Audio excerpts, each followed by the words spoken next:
अस्सलाम वालेकुम dear students. I hope you all are doing well. आप सब लोग ठीक होंगे, पेपर्स की तैयारी में लगे होंगे, इस टेंशन में कि सिलेबस भी कवर करना है, समझना भी है, मार्क्स भी अच्छे लेने हैं, सारी चीज़ों का प्रेशर लेकर पढ़ते होंगे और फिर कहते होंगे याद भी नहीं होता। तो यहाँ पर मैं आपको एक टिप देना चाहती हूँ कि जब आप कोई चीज़ पढ़ने बैठें या समझने बैठें, मैं हमेशा से कहती हूँ कि आप अपने माइंड को किसी भी किस्म का कोई प्रेशर दिए बगैर जब कोई चीज़ सीखने बैठते हैं तो वहाँ पर आपको बहुत पॉजिटिव रिजल्ट्स मिलते हैं। यानी जब आपने माइंड को सेट कर दिया कि नहीं, इसमें से मैंने पूरे मार्क्स लेने हैं, इसमें से ऐसे करना है, इसको मैंने उसको पीछे छोड़ना है, इस बार मैंने इतने मार्क्स लेने हैं, तो जब इस तरह की टेंशनें जहन में आप लेकर बैठते हो पढ़ने के लिए तो वो टेंशनें आपकी सलाहियतों को, आपकी एबिलिटीज़ को ख़त्म कर देती हैं। जब भी कोई चीज़ पढ़ने बैठें इस जहन से, इस सोच से बैठें कि हमने इसमें कोई नई चीज़ सीखनी है और ऐसे सीखनी है कि वो हमेशा के लिए याद रह जाए। पॉजिटिव वे में माइंड को आपने जिस तरह इसको सेट करना है, इसने उसी तरह के आपको रिजल्ट देने हैं। जब आपने इसको प्रेशर पे सेट करना है तो क्या होता है कि जब आप प्रेशर देकर माइंड को कोई काम करने के लिए बैठते हैं तो माइंड की मेमोराइजिंग पावर बहुत ज़्यादा इफ़ेक्ट होती है। आपको चीज़ें तब याद नहीं होती। लोगों ने भी नोटिस किया होगा कि जब प्रेशर होता है या टेंशन होती है, जैसे पेपर से कुछ देर पहले जब हम चीज़ें पढ़ रहे होते हैं तो हमें ऐसे लगता है कि कुछ आता ही नहीं है, सब चीज़ें ज़हन से निकली जा रही हैं, भूल रहा है। वजह क्या होती है? वजह ये होती है कि उस वक्त आपकी टेंशन पीक पर होती है, इतना ज़्यादा पीक पर होती है कि आपका जहन चीज़ों को एक्सेप्ट करने के लिए, जज़ब करने के लिए, ऑब्जॉर्व करने के लिए तैयार ही नहीं होता। यही वजह है। इसीलिए मैं कहती हूँ कि माइंड को टेंशन दिए बगैर कुछ नया सीखने की गर्ज से, नया सीखने का मकसद लेकर बैठा करें, पढ़ने के लिए, समझने के लिए भी।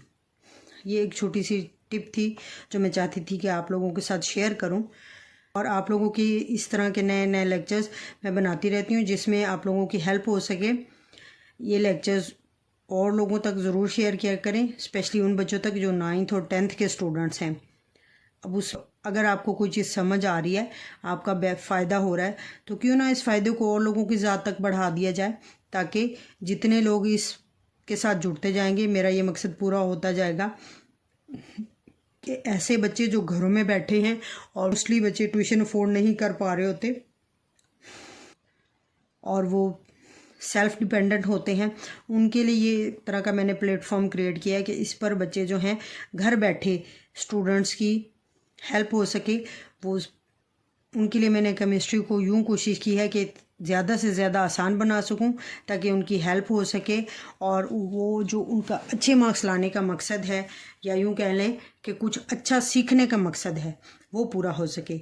ये उन स्ट्रगलिंग स्टूडेंट्स के लिए जो अपनी बुनियाद पर, अपने बिहाफ पर अब सेल्फ़ डिपेंडेंट होकर पढ़ना चाहते हैं। बात फ़ायदा होने के साथ साथ कोई ऐसी बातें भी होती हैं जो हमारे जहन में आ रही होती हैं, वो क्वेश्चंस होते हैं जो लेक्चर के दौरान हमारे जहन में आ रहे होते हैं और हम उन्हें बताते नहीं हैं। तो क्या वजह होती है? वजह ये होती है कि हम हेजिटेट करते हैं। देखिए बच्चे, अगर आप कोई भी क्वेश्चन पूछेंगे ना तो कोई आपको ये नहीं कहेगा कि ये क्या पूछ लिया इसने। आप अपनी शाइनेस इसको ख़त्म करें। जब तक हम सवाल पूछते नहीं, चीज़ें उस तरह से जहन में बैठती नहीं हैं। इसलिए सवाल पूछने को अपनी आदत बनाएं और कमेंट में पूछा करें, क्या मैं यहाँ से बता दें, यहाँ से बता दें, मैं श्योरली आपको उसका रिप्लाई करूँगी। चलिए अपना लेक्चर स्टार्ट करते हैं।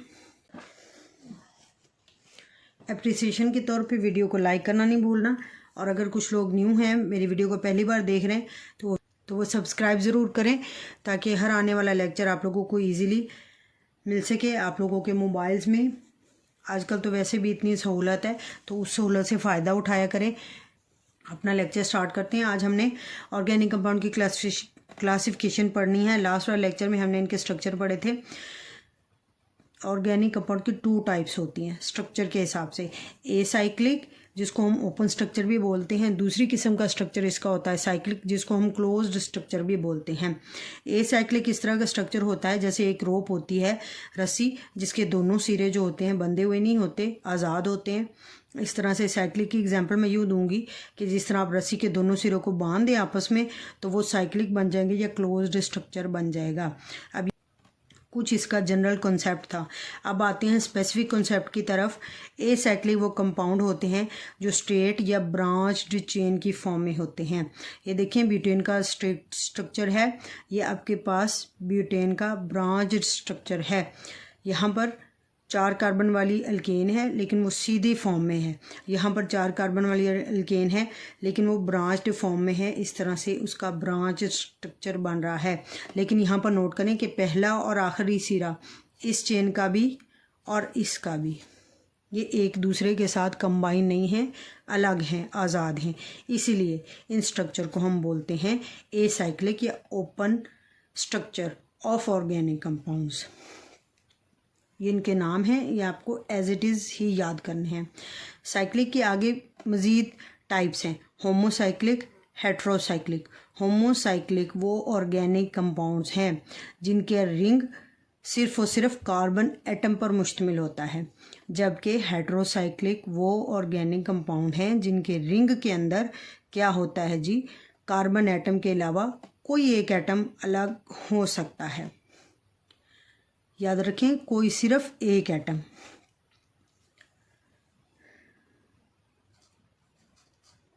सिर्फ एक एटम ऐसा होगा जो कार्बन की जगह लेगा। इसकी एग्जांपल देखते हैं बाद में। पहले हम होमोसाइक्लिक कंपाउंड की फर्दर जो टाइप्स हैं वो पढ़ लेते हैं। 2 टाइप्स हैं, एरोमेटिक और एलिसाइक्लिक। एरोमेटिक वो कंपाउंड होते हैं जिनके अंदर बेंजीन रिंग होता है। ये आपके सामने मैंने बेंजीन रिंग बनाया है। बेंजीन रिंग के लिए 2 चीज़ें शर्त हैं कि एक तो 6 कार्बन वाला ये कंपाउंड है और इस कंपाउंड के अंदर alternate double and single bond है। यहाँ पर देखें डबल बॉन्ड है, यहाँ पर सिंगल है, यहाँ पर डबल है, यहाँ पर सिंगल है, यहाँ पर डबल है, यहाँ पर सिंगल है। यानी कि 6 कार्बन एटम एक रिंग की फॉर्म में, 6 कोनों वाले रिंग की फॉर्म में इस तरह से हेक्सागोनल स्ट्रक्चर बनाते हैं कि उनके दरमियान 2 कार्बन के दरमियान डबल होगा तो नेक्स्ट 2 कार्बन के दरमियान सिंगल। इस तरह से नेक्स्ट 2 कार्बन एटम के दरमियान डबल और सिंगल बॉन्ड अल्टरनेट कर रहे हैं, एक दूसरे के बाद आ रहे। और इस तरह का जो स्ट्रक्चर है ये कहलाता है एरोमेटिक स्ट्रक्चर। अब इसको एरोमेटिक क्यों बोलते हैं? जो बेंजीन रिंग होते हैं या ऐसे कंपाउंड जिनके अंदर बेंजीन रिंग होता है, ये कंपाउंड जो होते हैं कम से कम एक बेंजीन रिंग होगा, एक से ज़्यादा भी हो सकते हैं। जैसे कि नेफ्थलीन के अंदर होता है 2 बेंजीन रिंग एक दूसरे के साथ अटैच होते हैं।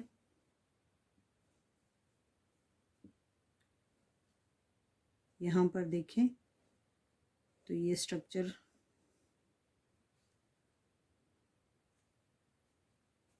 नेफ्थलीन का है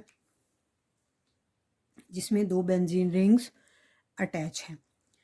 अब इन कंपाउंड को जिनके अंदर कम से कम एक बेंजीन रिंग मौजूद होता है, एक से ज़्यादा भी हो सकते हैं, इन कंपाउंड को हम बोलते हैं एरोमेटिक कंपाउंड्स। ये एरोमेटिक कंपाउंड होमोसाइक्लिक कंपाउंड की सब टाइप्स हैं। अब इनके रिंग के अंदर सिर्फ और सिर्फ कार्बन एटम ही होंगे। यहाँ पर भी सारे जो एटम होते हैं जो ये रिंग बना रहे हैं ना, ये कार्बन एटम्स ही हैं। इन कंपाउंड को एरोमेटिक कंपाउंड इसलिए कहा जाता है कि जब इनको हीट करते हैं या गर्म करते हैं ना, तो ये ख़ास किस्म की स्मेल पैदा करते हैं और उस स्मेल को एरोमा का नाम दिया जाता है। वो स्मेल बेंजीन रिंग की मौजूदगी की वजह से होती है। इसलिए इन कंपाउंड को जिनके अंदर कम से कम एक बेंजीन रिंग होगा, इनको हम एरोमेटिक कंपाउंड का नेम देते हैं। दूसरी किस्म के होमोसाइक्लिक कंपाउंड है एलिसाइक्लिक कंपाउंड। अब ये नाम को मिक्स नहीं करना, शुरू में हमने एसाइक्लिक पढ़े थे जो ओपन स्ट्रक्चर था, ये एलिसाइक्लिक है। एलिसाइक्लिक वो कंपाउंड है जिनका जो होते तो साइक्लिक ही हैं, जिनका रिंग भी कार्बन एटम पर ही मुश्तमिल होता है, लेकिन इनके अंदर बेंजीन रिंग वाली खासियत नहीं होती। अब यहाँ पर देखें, ये है तो हेक्सागोनल स्ट्रक्चर ही बेंजीन की तरह लग रहा है, लेकिन इसमें बेंजीन की दूसरी शर्त पूरी नहीं हो रही जिसमें कि डबल और सिंगल बॉन्ड अल्टरनेट कर रहे हैं। यहाँ पर सारे के सारे कार्बन एटम सिंगल बॉन्ड से ही एक दूसरे के साथ अटैच हैं, बॉन्डेड हैं। यहाँ पर डबल बॉन्ड वाली शर्त ही ख़त्म हो गई है, इसलिए इस रंग को हम बेंजीन रिंग नहीं कहेंगे। हाँ, लेकिन ये होमोसाइक्लिक ज़रूर है क्योंकि इसके रिंग के अंदर कार्बन एटम ही हैं। कार्बन के अलावा कार्बन के अलावा कोई दूसरा एटम मौजूद नहीं है, इसलिए इनको एलिसाइक्लिक बोला जाता है। एलिसाइक्लिक ये होमोसाइक्लिक की सब टाइप्स हैं, इस नाम को मिक्स नहीं करना। ये एलिसाइक्लिक है, जो शुरू में आपने पढ़ा था ओपन स्ट्रक्चर, ये एसाइक्लिक है। एलिसाइक्लिक ऐसा रिंग जिसमें कार्बन एटम रिंग के अंदर मौजूद होंगे और ये एक साइक्लिक स्ट्रक्चर बनाएंगे। अब आते हैं हेट्रोसाइक्लिक कंपाउंड की तरफ। हेट्रोसाइक्लिक कंपाउंड की मैंने आपको बता चुकी हूँ कि इनके रिंग के अंदर कम से कम एक एटम ऐसा होता है जो कार्बन की जगह ले लेता है।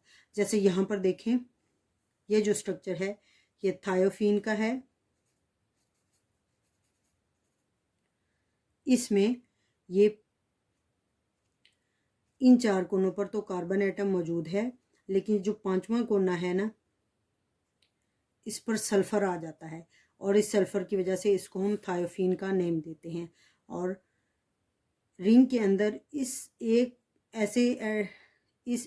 सल्फर आने की वजह से यहाँ पर कार्बन होना चाहिए था, लेकिन कार्बन को रिप्लेस करके सल्फर आ गया है और इस सल्फर आने की वजह से इस कंपाउंड को हम हेट्रोसाइक्लिक कंपाउंड बोलेंगे। इस तरह से